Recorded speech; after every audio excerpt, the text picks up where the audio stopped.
이제 우리 하나님 말씀은 마가복음 3장 16절에서 19절까지 말씀입니다. 마가복음 3장 16절에서 19절까지 말씀인데요, 오늘도 다 자리에서 일어나셔서 한 목소리로 합심해서 16절부터 19절 같이 읽도록 하겠습니다. 16절부터 같이 읽겠습니다. 이 12를 세우셨으니 시몬에게는 베드로란 이름을 더하셨고 또 세베대의 아들 야고보와 야고보의 형제 요한이니 이 둘에게는 보아너게 곧 우레의 아들이란 이름을 더하셨으며 또 안드레와 빌립과 바돌로메와 마테와 도마와 알페오의 아들 야고보와 및 다데오와 가나나의 시몬이며 또 가룟 유다니 이는 예수를 판 자더라. 아멘. 19절까지 살펴보았습니다. 자리에 앉아주시기를 바랍니다. 최근에 구입한 책 중에서 이 나음보다 다름, 이런 제목의 책을 제가 구입했는데요, 이제 가끔씩 그 제목이 좋아서 이제 구입하는 경우가 있다고 말씀을 드렸는데 이분도 그 경우입니다. 사실 이 책은 그 마케팅 전략 뭐 이런 거와 관련된 책이기 때문에 이 책 제목만 보고 구입하시면은 좀 당황하실 수가 있습니다. 제가 이제 처음에 드리고 싶은 말씀이, 제가 설교 시간에 인용하는 책이라고 그 책이 다 뭐 구해서 보셔야 될 건 아니라는 것을 좀 말씀을 드리고 싶었는데요, 어쨌든 저는 이제 이 나음보다 다름, 이 제목 이 한마디가 저에게 굉장히 많은 생각을 하게 하고 또 묵상하는 그런 도구가 됐습니다. 그 책 뒷면에 보니까 경쟁하지 말고 차별화하라, 이게 브랜딩과 관련되고 마케팅과 관련된 그런 의미로 준 얘기지만 목회자인 저에게 너무나 접목이 되는 겁니다. 목회를 하면서 경쟁하지 말고 차별화하라. 또 그 책 속에 그래도 나은 것이 아니라 다른 것이 이긴다. 그래서 여기서 말하는 나음을 제가 어떻게 적용해 보았냐 하면, 이제 이 세상의 구도는 그 나음을 향해서 나아가다가 보니 거기서 따라오는 불가피한 것은 경쟁, 더 경쟁을 속에서 내가 이 사람보다 내가 더 나아져야 되겠다, 이게 나음의 문제라면, 예수 믿는 우리가 추구해야 되는 것은 이 나음의 문제가 아니라 다름의 문제다. 우리가 추구하는 것은 다름이다. 다름을 추구해야 된다. 이게 저에게 참 많은 그 도전이 되고 깨달음이 되었습니다. 예수님께서 가르쳐 주신 산상설교도 사실은 이 세상과의 차별화, 이 세상과의 다름의 문제를 말씀하시는 거 아닙니까? 예를 들면은 산상설교 중에 마태복음 5장 38절부터 보십시오.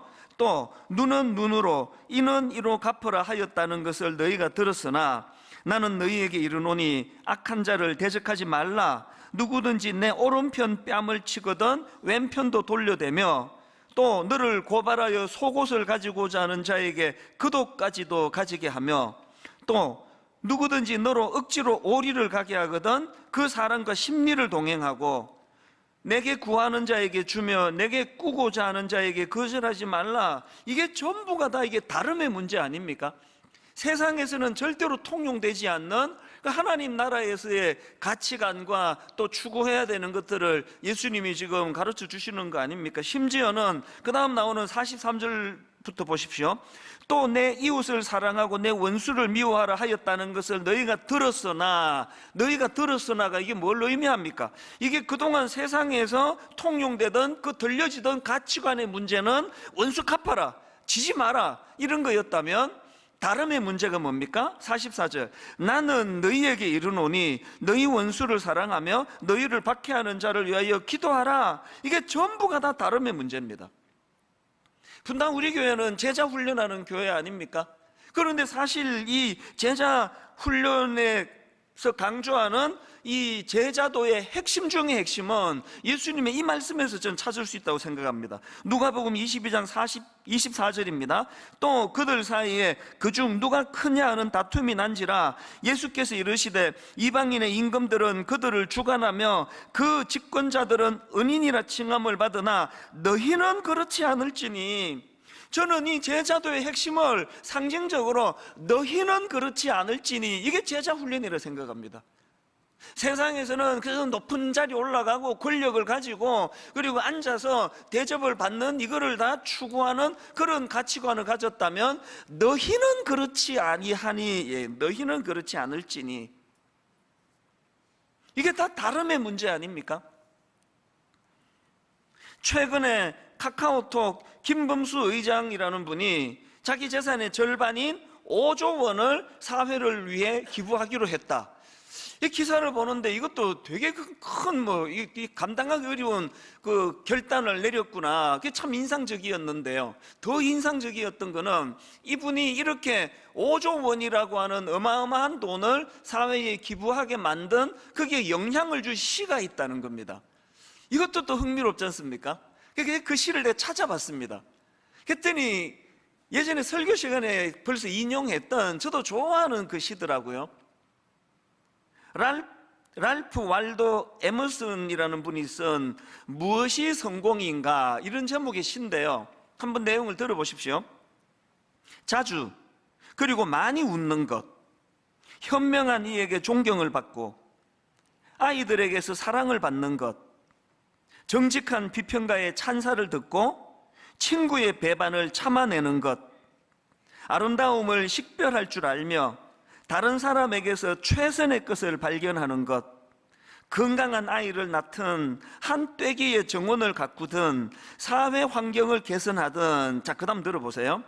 자기가 태어나기 전보다 세상을 조금이라도 살기 좋은 곳으로 만들어 놓고 떠나는 것, 자신이 한때 이곳에 살았으므로 해서 단 한 사람의 인생이라도 행복해지는 것, 이것이 진정한 성공이다. 그 김범수 의장이라는 분이 재산의 5조 원을 사회에 내놓기로 한 거는 이런 시들을 통해서 다름을 알게 된 거예요. 돈 많이 버는 것만이 성공이 아니라 뭐라고 이야기합니까? 그래도 내가 이 땅에 태어났는데 자기가 태어나기 전보다 세상을 조금이라도 살기 좋은 곳으로 만들어 놓고 떠나는 거, 이게 성공한 인생이라는 거, 이게 다름의 문제 아닙니까?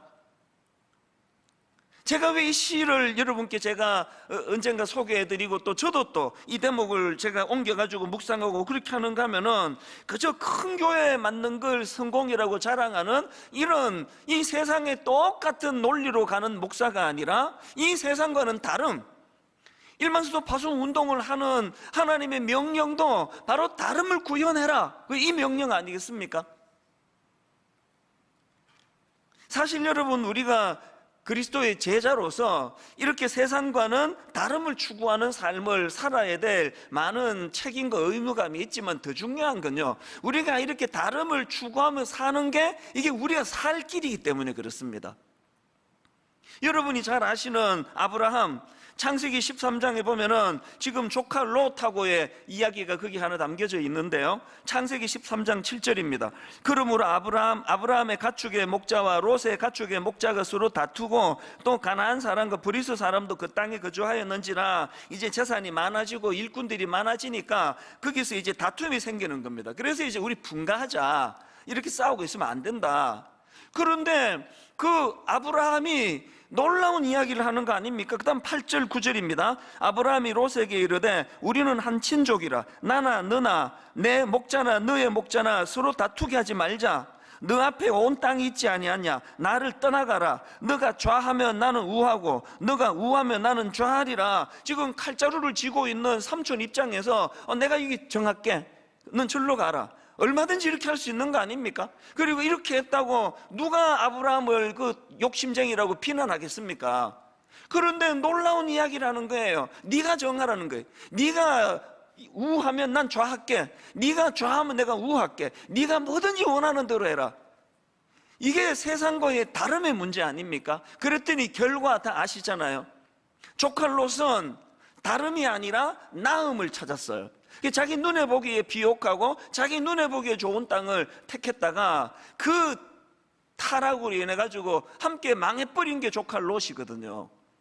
여러분, 당장 눈에는 우리가 이 세상에 그냥 남이야 상처를 받든지 남이야 뭐 눈물을 흘리든지 나는 능력이 있어, 나는 니들보다 나아, 나는 니들보다 나은 걸 추구할 거야,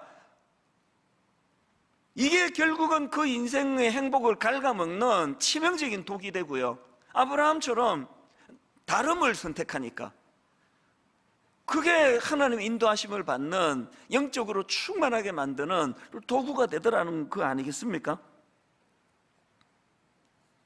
이런 의미에서 저는 이 예수 믿고 변화된 이 땅을 살아가는 그리스도인이나 혹은 그들이 모여 이루는 교회라는 공동체나 결국 우리가 추구해야 되는 건 이건 이 다름의 문제다. 여러분, 초대교회의 사도행전 2장에서 이제 교회가 태동하는 그 과정을 성경이 묘사하는 것도 그 초대교회가 그 시대와 다름을 기록하는 거거든요. 자, 무슨 이야기냐? 여러분도 잘 아는 말씀입니다. 사도행전 2장 44절부터 보십시오. 믿는 사람이 다 함께 있어 모든 물건을 서로 통용하고 또 재산과 소유를 팔아 각 사람의 필요를 따라 나눠주며 날마다 마음을 같이하여 성전에 모이기를 힘쓰고, 이게 전부 다 지금 다름의 공동체라는 거예요. 다름의 공동체. 막 거기에 막 연예인도 나오고 막 유명한 어떤 막 사장님도 나오고 무슨 장관도 나오고 막 거기에 막 구성원이 대단하고 이런 구도가 전혀 아니고요. 그 구성원이 어떤 거에 대한 묘사보다도 다른 거예요. 한 번도 못 본 거. 아니 어떻게 막 물건을 서로 통용하고 막 재산과 소유를 팔아가지고 필요한 대로 나눠 쓰게 하고. 그래서 저는 그런 것들을 많이 꿈을 꿨는데요, 막 예배 들어오시다가 막 집에 안 쓰는 물건 같은 거 그냥 막 안 쓰는 물건은 안 되고 다시 막 좋은 거 이런 게 있으면 사가지고 막 문 앞에다 두고 예배 마치고 또 필요한 사람은 기꺼이 또 그거 가져가고, 그 한때는 저희가 새벽기도 마치고 나서 그런 것들을 추구했던 기억이 있거든요. 교회에서 원하는 대로 누군가가 그 쌀 같은 거를 헌금하면은 이렇게 쌀을 그냥 가만히로 쌓아놓고 기도하고, 어떤 분이 필요하면 또 그거 그냥 누가 가져가는 거지 뭐 말할 필요도 없고, 이것들이 지금 다름의 문제를 구현하는데, 언제부턴가 교회가 이 다름을 추구하다가 점점 나음을 추구하면서 비극이 찾아오는 거잖아요. 큰 교회와 작은 교회가 경쟁 구도가 되고, 또 교회 안에서도 이 집사님과 저 집사님이 봉사하고 무슨 자리 가지고, 그래서 저는 장로 선거, 안수집사 선거 이런 거를 통해서 마음 아픈 이야기를 종종 듣거든요.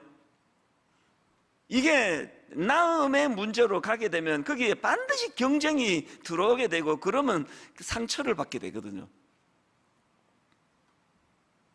그래서 저는 분당 우리 교회가 이 나음의 공동체, 그냥 니 잘났네 내 잘났네, 내가 얼마나 유능하면 내가 교회 이렇게 크게 키우겠느냐, 내가 말이야 목회 참 잘하는데 말이야, 막 이렇게 그 다른 사람과 비교하고 또 그 나음을 자랑하고 나음을 추구하는 교회가 아니라, 그런 세상적인 구도가 아니라 하나님 나라만이 할 수 있는 이 다름을 추구하는, 이 다름을 꿈꾸는 그런 교회 공동체가 되기를 바랍니다.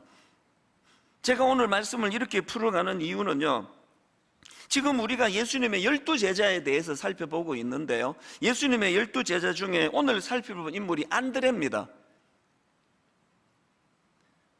사실 저는 개인적으로 12명의 제자 중에서 가장 닮고 싶은 인물 하나를 꼽으라 그러면 저 개인적으로는 안드레를 꼽고 싶습니다.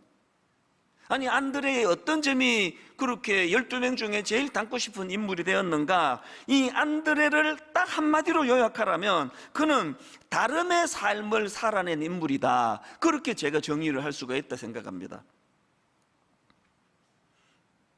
안드레는 베드로의 형제거든요. 그리고 또 베드로를 전도한 사람이 안드레예요. 그 내용이 요한복음 1장 41절에 나옵니다. 그가 먼저, 이 안드레입니다. 그가 먼저 자기의 형제 시몬을 찾아 말하되 우리가 메시아를 만났다 하고 데리고 예수께로 오니, 여기 나오는 시몬이 베드로 아닙니까? 아니, 안드레가 지금 베드로를 전도했단 말이에요. 그런데 이 베드로가 점점 막 성격도 갈갈하고 막 적극적이고 그러니까 점점 이제 막 영향력을 미치더니 뭐 수제자가 됐어. 수제자. 그리고 또 기록할 때 뭐 베드로가 또 맨 앞에 나오잖아요. 베드로의 영향력이 점점 이제 퍼져나가더니요. 지금 카톨릭에서는 베드로의 존재를 너무 크게 부각을 시킨 나머지 베드로를 일대 교황이라고 그럽니다. 그래서 예수 안 믿는 사람들도 베드로 아세요? 그럼 다 압니다. 베드로 모르는 사람 아무도 없습니다. 근데 안드레라고 들어보셨어요? 그럼 아무도 몰라요. 안드레 김? 이렇게 이야기합니다. 안드레에 대해서는 예수 안 믿는 사람, 심지어 예수 믿는 사람 중에 초신자들은 안드레를 잘 모르실 거예요. 아니, 이게 보통 문제입니까? 내가 전도했는데. 그리고 또 제가 방금 베드로와 안드레가 형제라 그랬는데요. 또 다른 형제가 있죠. 야고보와 요한도 이제 형제 아닙니까? 두 집안에 베드로, 안드레, 야고보, 요한 이 네 명인데요. 지난주 설교 기억하십니까? 이 네 사람 중에 안드레만 쏙 빠지고 베드로, 야고보, 요한이 가장 영향력을 많이 미치던 선도 그룹이에요. 여러분 어떻게 생각하세요? 지난 여름에 가인, 아니 하나님이 내가 드린 제사는 안 받으시고 동생이 드린 제사만 받네? 아무 죄도 없는 그 동생을 이 문제만으로 죽여버리는 게 이게 죄성을 가진 인간의 본능 아닙니까? 우리 안에 있는 이 질투심이라는 건 이게 제어가 잘 안 되는 가장 제어하기 어려운 거라고 생각합니다. 게다가 이 시대나 세상은 어떻습니까? 옛날에 어느 개그 프로에 1등만 생각하는 더러운 세상, 1등만 기억하는 더러운 세상. 꼭 유행어를 만든 개그맨이 소주병을 하나 들고 코에 빨간색 칠해가지고 술 취할 때만 이 대사가 나와요. 1등만 기억하는 더러운 세상. 여러분 이게 왜 유행어가 됐을까요? 모든 사람이 공감하니까 자꾸 되뇌이니까 유행어가 되는 거 아닙니까? 안드레 입장에서 진짜 기분 나쁜 게 뭔지 아십니까? 오늘 본문을 기록한 이 구도도요 굉장히 기분 나쁩니다. 안드레 입장에서 기분 나쁠 수 있습니다. 자, 오늘 본문 말씀을요 다시 한번 이제 은혜 받으려고 읽지 말고 이 세상의 어떤 세속적인 생각의 기준으로 이 본문의 흐름을 한번 보십시오. 구도를요. 12명의 제자 명단이 나오는데요. 제일 먼저 16절에 베드로가 나오는데 16절을 보십시오. 이 12를 세우셨으니 시몬에게는 베드로라는 이름을 더하셨고, 호텔로 치면 베드로한테 독방을 주었습니다. 독방. 16절 한 절을 베드로만 기록했습니다. 그리고 베드로에 대하여 부연 설명까지 붙여놨습니다. 그 다음 17절에는 2인실을 줍니다. 2인실. 자, 17절을 보십시오. 또 세베대의 아들 야고보와 야고보의 형제 요한이니 이 둘에게는 보아너게 곧 우레의 아들이란 이름을 더하셨으며, 여기도 보면은 야고보와 요한 형제 이름을 기록하면서 부연 설명까지 덧붙여 놓습니다. 그리고 맨 마지막에 19절, 또 가룟 유다니 이는 예수를 판자더라. 이 가룟 유다는 또 악한 놈이라 가지고 또 거기에 부연 설명하고 또 독방을 줬네요. 이것도 저것도 아닌 게 안드레와 그 다음 사람입니다. 자, 그 앞에 나오는 18절을 보십시오. 또 안드레와 빌립과 바돌로메와 마테와 도마와 알페오의 아들 야고보와 미 다데오와 가나나인 시몬이며, 이거 안드레 입장에서 이거 엄청 기분 나쁜 거 아닙니까? 아니 우리 형은 이름 옆에 설명도 붙이고 독방 내주고, 우리는 아무 설명 없이 이름만 쭉 열거해 놓는 거. 제가 이거를 흥미롭게 보면서 지금 저자인 마가가 기능적으로 이제 강조점을 두면서 기록을 한 것 같은데, 마가가 이렇게 기록할 수 있는 자신감이 어디서 나옵니까? 이렇게 기록해서 안드레가 상처받을 사람이 아니라는 걸 알기 때문에 이렇게 하는 거 아닙니까? 목회가 힘든 교회 가면은요, 뭐라고 쓰면은 또 이거 김 권사님 또 화낼 텐데, 또 저렇게 하고 나면 또 이 박 권사님이 또 화낼 텐데, 목회가 굉장히 힘든 거예요, 그게. 제가 이런 면에서 안드레를 제가 존경하는 포인트가 하나 있는데요. 이 안드레는 지금 자기가 전도했던 자기 형제 베드로가 수제자가 되고 많은 영향력을 미치고 자기는 그 형제 그늘에 갈려가지고 그 낮은 자리에 처한 것 같은 이런 상황을 개의치 않더라는 거예요. 그래서 그는 이름 없이 막 자기 그 형의 명성에 비하면은 너무나 이름 없이 그냥 쭉 열거만 되는 그런 그 3등 칸에 써놓은 것 같은 이런 대우를 받는지 모르지만 상징적으로 드리는 말씀이죠. 안드레가 가진 귀함이 뭡니까? 자기가 유명해지는 것이 인생의 초점이 아니고 누구를 통해서든지 간에 주님의 영광이 드러나고 하나님의 나라가 드러날 수만 있다면 그게 무슨 상관인데요? 이런 이미지를 풍겨주는 안드레이기 때문에 저는 12명 중에서 안드레를 제일 닮고 싶고 또 제일 존경하는 마음이 생기더라. 그 말씀을 제가 드리는 거예요. 인생은요, 이 세상의 가치관에 속기 때문에 너무나 처참하게 낭비하며 보내는 겁니다. 여러분이 다 아시는 그 음악가 살리에르 아시죠? 모차르트를 질투해가지고 뭐 영화도 나왔잖아요. 사실 이 살리에르 자체도요, 어마어마한 음악가라고 그러잖아요.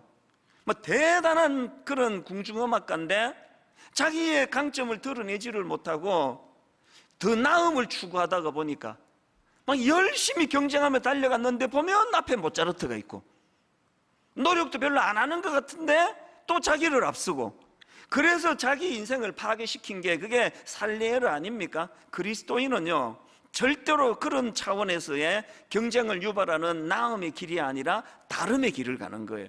모차르트는 모차르트의 인생으로 살아가는 거고, 나는 하나님 주신 이 재능을 가지고 내 길을 가면 얼마나 그가 인생의 낭비를 줄일 수 있었겠습니까?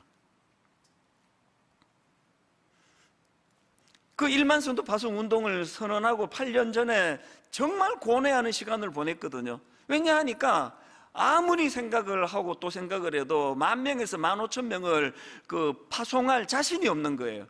아니 뭐 우리 성도님들이 뭐 창고에도 물건도 아니고 뭐 제가 뭐 가라 그런다고 가고 남으라 그런다고 남는 분들입니까? 인격체인데 10,000명에서 15,000명을 더 모아라 그러면 막 되든 안 되든 한번 막 열심히 해보겠는데, 아무리 생각을 해도 이 성도님들을 그런 작은 교회로 파송하는 일이 불가능해 보이는 겁니다. 그러니까 이제 고뇌가 많고 잠이 안 오고 그랬는데요, 하나님이 저를 얼마나 사랑하시는지 그럴 때 많은 성경의 인물들을 저에게 묵상하게 하시면서 그것들을 헤쳐나가게 하셨는데요, 그 많은 하나님이 묵상하게 하신 인물 중에서 요나단이라는 인물을 하나님이 묵상하도록 허락해 주셨습니다. 아시죠? 요나단, 그 다윗을 향한 그 사랑의, 그 우정과 사랑의 대명사 아닙니까? 저는 이 구절이요, 사무엘상 23장 17절, 곧 요나단이 그에게 이르기를 두려워하지 말라, 내 아버지 사울의 손이 내게 미치지 못할 것이요 너는 이스라엘 왕이 되고 나는 너의 다음이 될 것을 내 아버지 사울도 안다. 아니 이런 말을 어떻게 이렇게 쉽게 할 수 있느냐고요. 이놈의 자식이 죽어야, 이놈의 자식이 없어져야 내가 왕이 되는데 네가 왕해라. 이게 다름의 문제 아닙니까? 다름? 경쟁으로 나가지 않는? 사실 제가 부끄러운 고백이지만요, 이 요나단을 묵상하기 전까지만 해도 내 발상이 어디에 갇혀 있었느냐 하면은, 저는 이 교회 담임 목사니까 내가 이 교회를 떠난다는 생각은 단 한 번도 해본 적이 없습니다. 나는 당연히 남고 이 성도님들이 이제 나가셔야 되는데 어떻게 해야 나가시지? 그런 생각에 갇혀 있었는데 이 요나단을 하나님이 묵상하게 하심으로 그때 제 생각의 발상이 바뀐 거예요.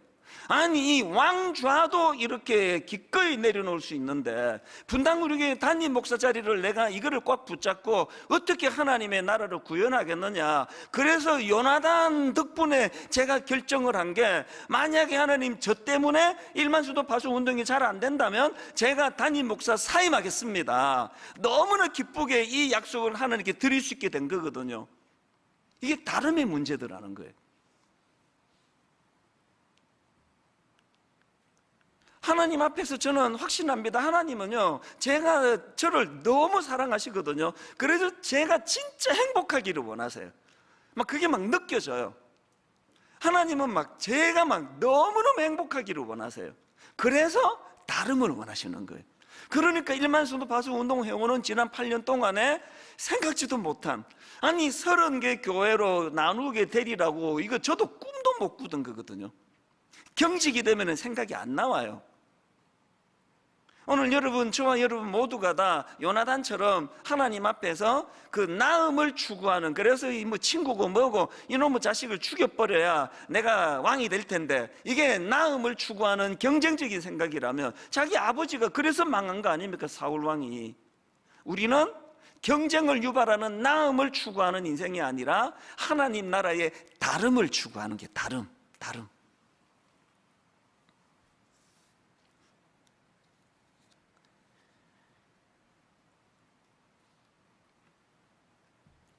오늘 저와 여러분이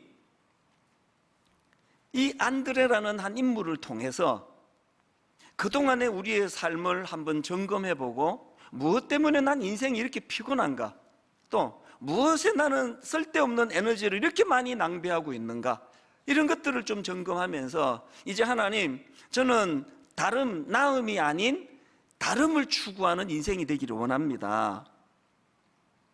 그래서 저는 이런 안드레의 다름의 삶을 추구하기 위해서 우리가 해야 될 2가지 훈련이 있다고 생각합니다. 첫 번째 훈련이 뭐냐? 작은 것의 가치를 인식하기예요. 안드레에게 이 의식이 있기 때문에 다름이 가능한 거거든요. 여러분, 오병이어의 기적 다 아시잖아요. 여러분, 이 오병이어의 어린아이의 그 보리떡 5개와 물고기 2마리로 장정 남자만 5,000명을 먹이신 이 기적의 사건의 출발이 안드레의 안목에서부터 시작했다는 거 혹시 아십니까? 이게 무슨 말씀이냐? 자, 요한복음 6장 5절입니다. 많은 군중들이 모여 있는데 6장 5절, 예수께서 눈을 들어 큰 무리가 자기에게로 오는 것을 보시고 빌립에게 이르시되 우리가 어디서 떡을 사서 이 사람들을 먹이겠느냐 하시니, 그랬더니 제자 빌립이 막 이제 머리를 굴립니다. 7절, 빌립이 대답하되 각 사람으로 조금씩 받게 할지라도 200데나리온의 떡이 부족하리이다. 이렇게 그냥 머리 굴리며 계산하고 돈 계산하고 있을 그때에 안드레는 완전히 다른 발상으로 다가갑니다. 자, 8절과 9절입니다. 제자 중 하나 곧 시몬 베드로의 형제 안드레가 예수께 여짜오되 여기 한 아이가 있어. 여러분, 저는요 오병이어의 가장 핵심되는 말씀이 한마디라 생각합니다.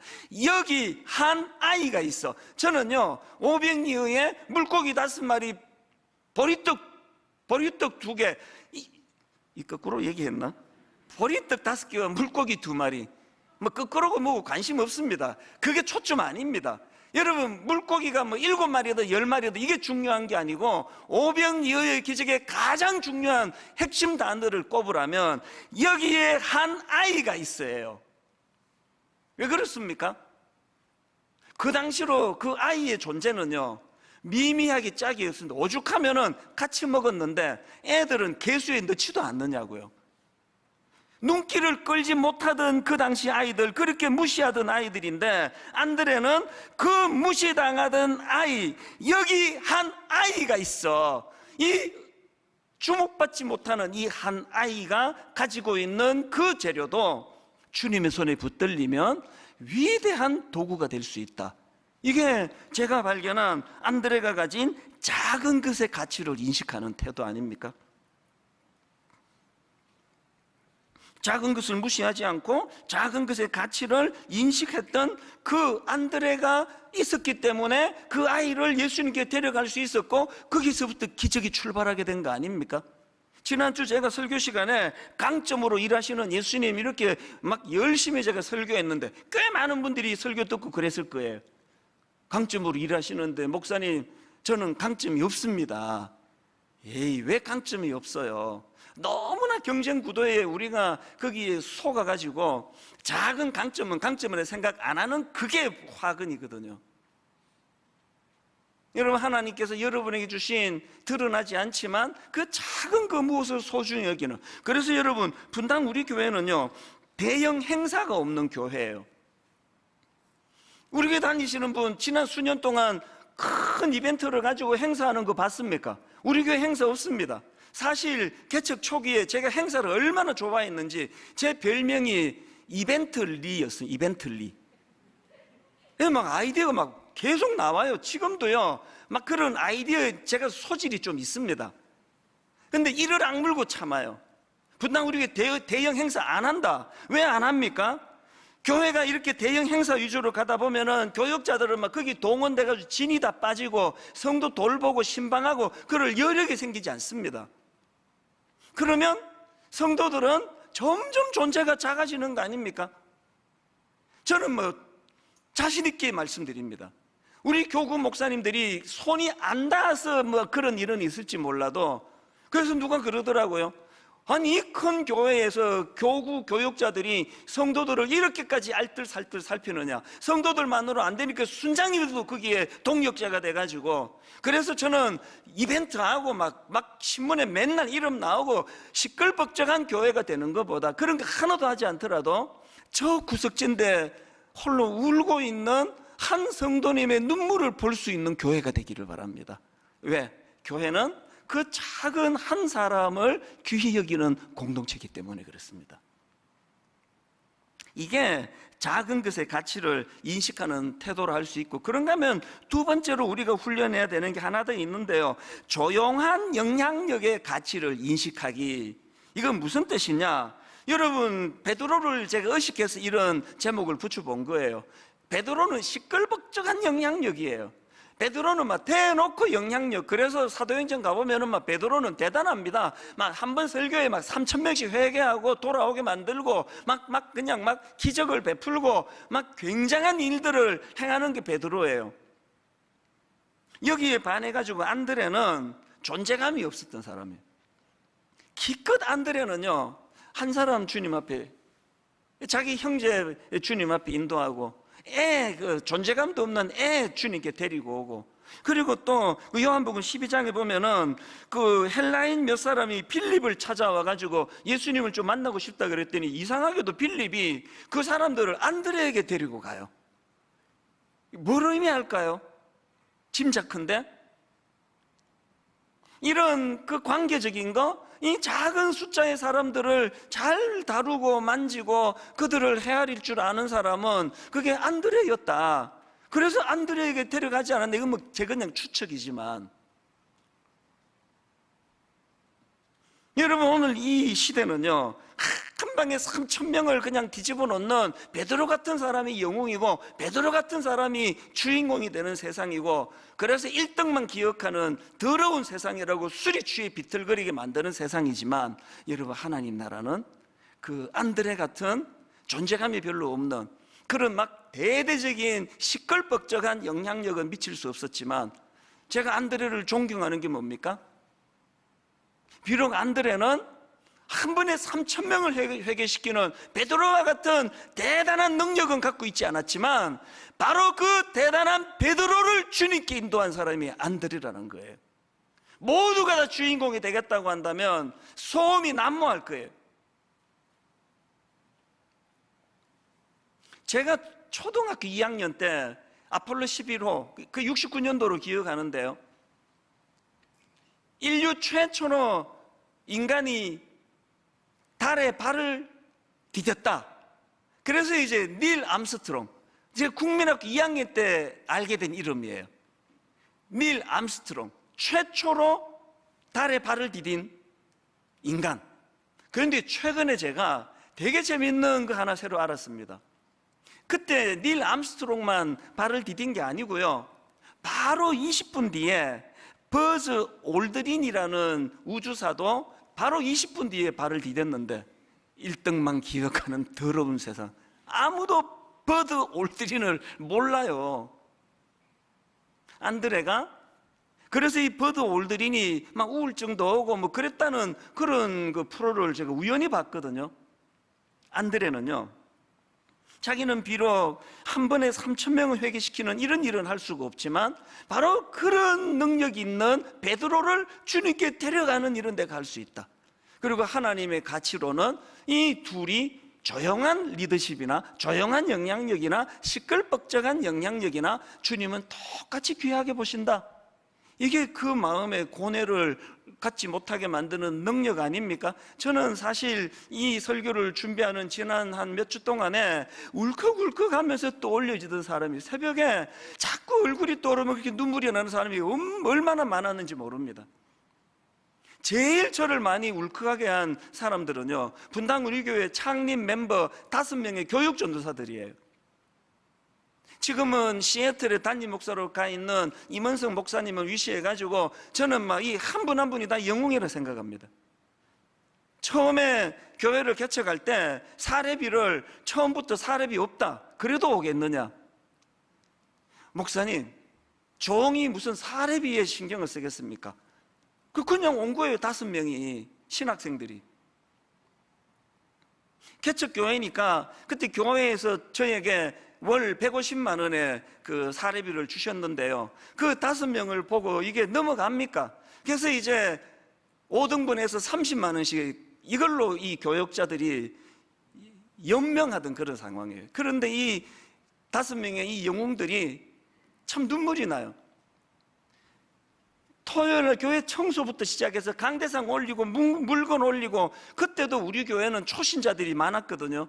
그 초신자 한 사람이 목사들은 다 저런 일을 하나 보다. 그래서 그 전사님이 여기서 막 청소하고 있는데, 전사님 이것도 치워야 되겠는데요.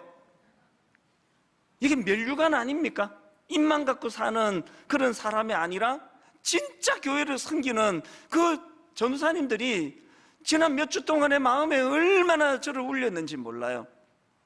그런가 하면은 청소년 사역하던 동안에 이름 없던 수많은 주일학교 선생님들, 제가 맨 처음에 대구 서문교회라는 교회에서 교육전서 사역했는데 그 분들 생각하면 지금도 눈물이 납니다. 끓인 초등학교 5학년 부서를 제가 처음 맡았는데 그 하나의 하나를 놓고 얼마나 뜨겁게, 시간 지나고 이찬수라는 이름만 남았지만 하나님 나라에는 이 교사분들의 이름이 더 크게 기록되어 있으리라고 저는 믿습니다. 분당 우리 교회가 19년이 지나고 그 5명의 전도사 이름은 다 잊혀져 갔지만 남은 건 이찬수 담임 목사 이 한 사람밖에 남아있지 않지만 저는 확신합니다. 하나님 나라에 그들이 저보다 더 큰 상급으로 자리 잡게 되리라고 믿습니다. 조용한 영향력을 미치는 하나님 나라의 일꾼들.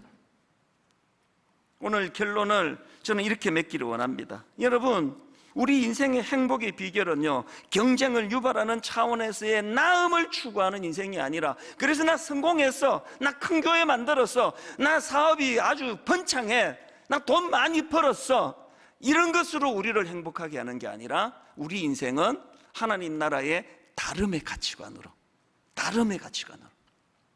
그래서 저는 오늘 눈물로 위로해 드리고 싶습니다. 우리 교회 초창기에 너무나 교회를 위하여 헌신했던 그분들이 이제 20년의 세월이 지나고 연세가 드시고 은퇴를 하시고 그 존재감이, 겉으로 보기에 존재감이 너무 작아지는 아픔을 저는 계속 경험하고 있는데, 그분들이 사실은 분당 우리 교회의 가장 큰 거목들이라는 사실을 성령님이 깨닫게 해주시기를 바랍니다. 그리고 세월이 흘러가면서 자꾸 자기 존재감이 초라하신 분들, 나는 뭐야? 나는 왜 베드로가 못 돼? 왜 나는 안드레야? 이런 아픔을 갖고 계시는 많은 성도님들에게 이 시간 성령님이 깨우쳐 주시기를 바랍니다. 네가 지금 이 악한 세상의 논리에 속고 있는 거야. 베드로, 안드레가 누가 더 위대하고 누가 덜 위대하는 이 구도가 아니라 다름의 문제로 다가간다 했을 때, 봐라, 너희 교회 담임 목사 이찬수 목사도 베드로보다 안드레를 더 샘플로 생각한다 그러지 않느냐. 자기의 존재감이 작고 초라해서 마음이 상한 분이 계시다면 성령님께서 그 마음을 어루만져 주시기를 바랍니다. 어제 1만 성도 파송 운동 예비 30 담임 목사님들과 줌으로 회의하면서 이런 이야기 했습니다. 오늘 설교 그 외부 15분 아직 부임을 안 했으니까요, 내일 하게 될 이 설교는 하나님이 먼저 저에게 주시는 말씀으로 저는 그렇게 눈물로 받았고, 이 설교는 30개 교회 예비교회 담임 목사님들에게 주시는 설교라고 받으시고, 내일 이 설교를 묵상의 도구로 삼고 같이 묵상하자고 저는 확신합니다. 이 30개 교회의 승패는 이 교회가 경쟁 구도로 나아가는 나음을 추구하는 교회들이 아니라 다름을 추구하는 교회가 될 때에 반드시 하나님 나라가 거기서 나타날 줄로 믿습니다.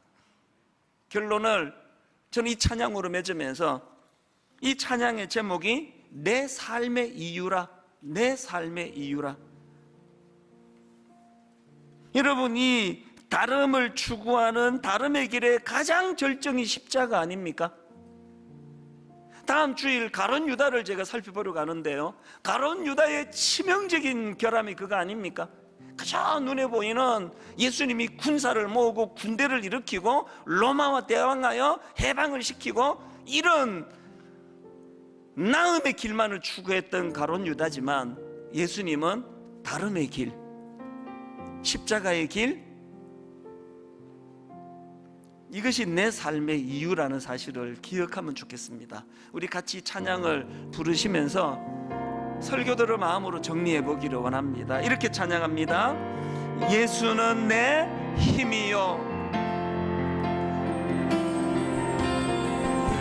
예수는 내 힘이요, 나의 기쁨, 내 참 소망,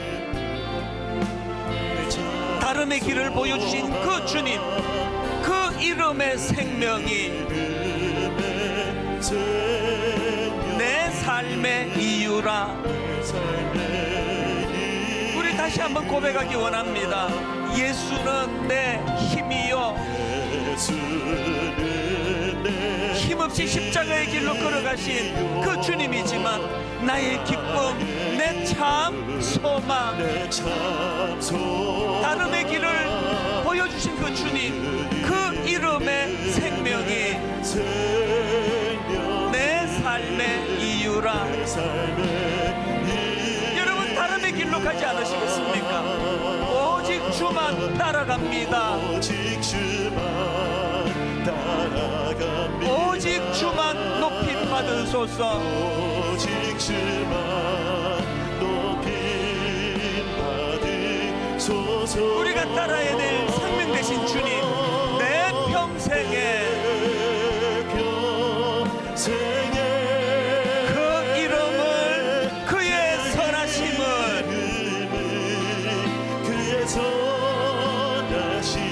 세상에 노래합니다. 세상에 노래하니 그 이름의 크신 능력,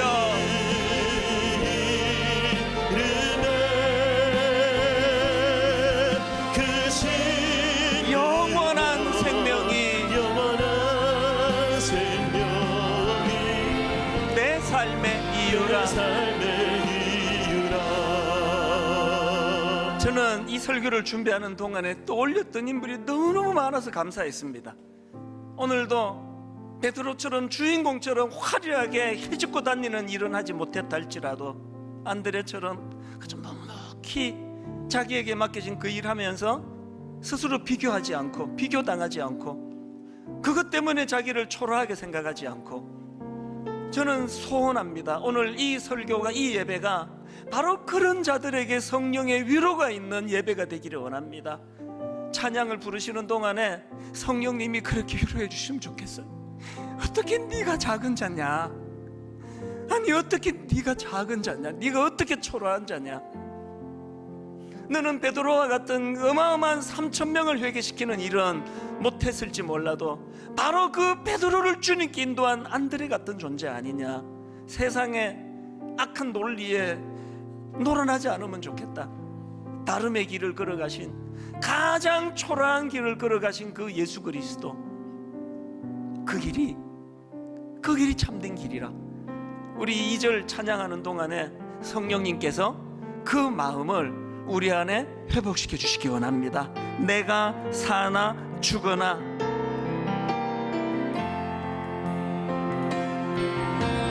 내가 사나 주 그 이름을 위하여 그 이름을 위하여 내 모든 것 다 드리니 모든 것 다 드리니 나를 받으소서. 여러분, 우리 다시 한번 자신감을 가지고 힘을 넣어서 내가 사나 죽으나 내가 사나 주 어떤 자리에 처해 있든지 간에 그 이름을 위하여 내 모든 것 다 드리니 모든 것 다 드리니 나를 받으소서. 다시 한번 힘을 얻어 선포합니다. 오직 주만 따라갑니다. 오직 주만 따라가 오직 주만 높임 받으소서. 오직 주만 높이 결코 초라하지 않는 목소리, 결코 초라한 우리 인생을 가지고 내 평생에 평생에 그 이름을 그 이름을 그의 선하심을 전하시는 세상에 노래합니다. 노래합니다. 그 이름의 크신 능력,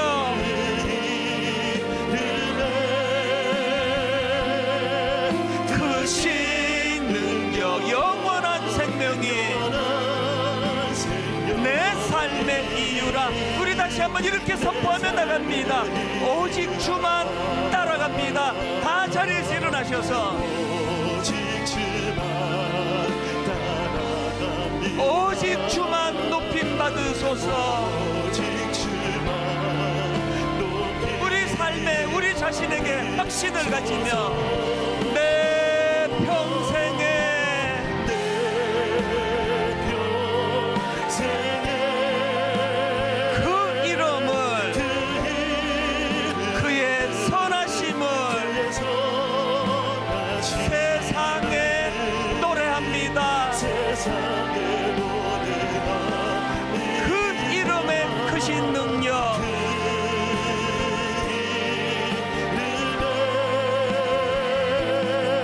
크신 영원한 생명이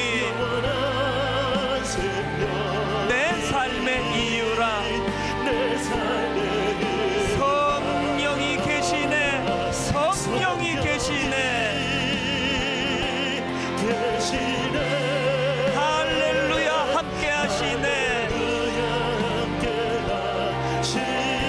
비록 좁은 길을 걸으며 그러나 밤낮 기뻐하는 것 주의 영이 함께함이라.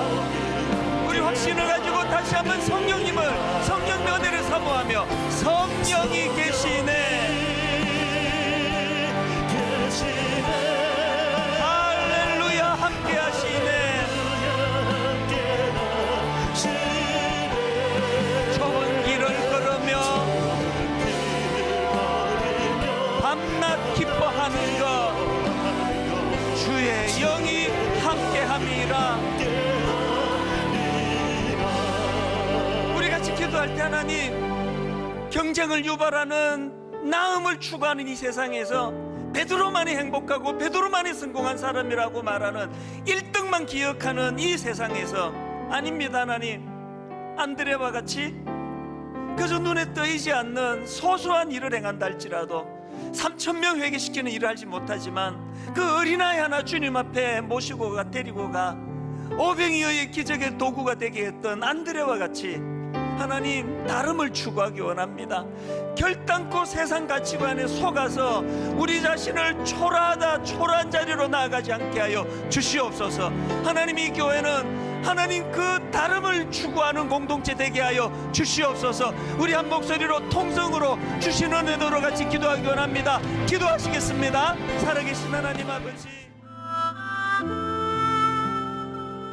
지금은 미디어 선교를 위한 헌금 시간입니다. 이 예배를 통해 삶 가운데 은혜와 회복이 충만하시길 간절히 기도합니다.